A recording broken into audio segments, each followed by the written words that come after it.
বাণী। ফোঁটা ফোঁটা বৃষ্টি হয়ে আকাশের মেঘ নামে মাটির কাছে ধরা দেবে বলে। তেমনি কোথা থেকে মেয়েরা আসে পৃথিবীতে বাঁধা পড়তে। তাদের জন্য অল্প জায়গায় জগৎ, অল্প মানুষের।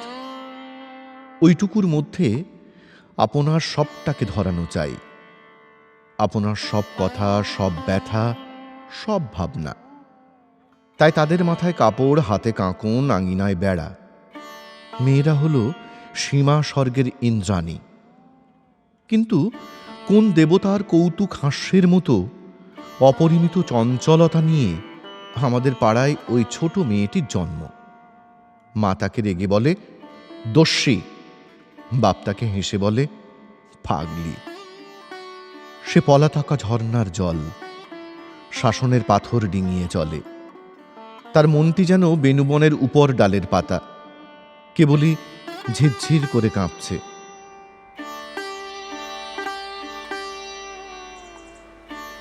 আজ দেখি সেই দুরন্ত মেয়েটি বারান্দায় রেলিংয়ে ভর দিয়ে চুপ করে দাঁড়িয়ে, বাদল শেষের ইন্দ্রধনুটি বললেই হয়। তার বড় বড় দুটি কালো চোখ আজ অচঞ্চল, তমালের ডালে বৃষ্টি দিনে ডানা ভেজা পাখির মতো। ওকে এমন স্তব্ধ কখনো দেখিনি। মনে হলো নদী যেন চলতে চলতে এক জায়গায় এসে থমকে সরোবর হয়েছে। কিছুদিন আগে রৌদ্রের শাসন ছিল প্রখর, দিগন্তের মুখ বিবর্ণ, গাছের পাতাগুলো শুকনো হলদে, হতাশ শ্বাস।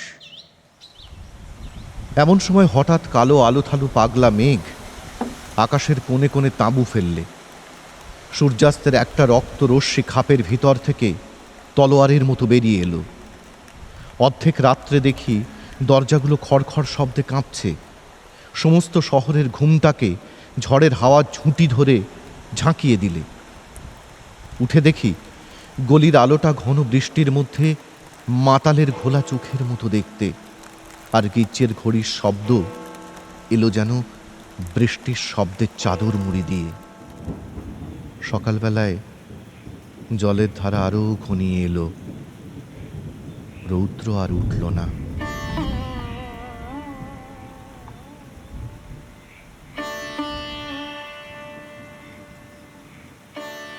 এই বাদলায় আমাদের পাড়ার মেয়েটি বারান্দার রেলিং ধরে চুপ করে দাঁড়িয়ে।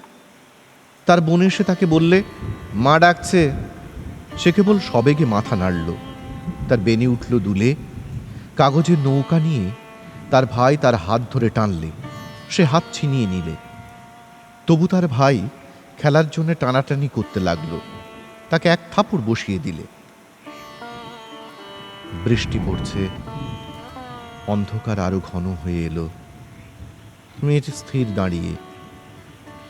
আদিযুগে সৃষ্টির মুখে প্রথম কথা জেগেছিল জলের ভাষায়, হাওয়ার কণ্ঠে।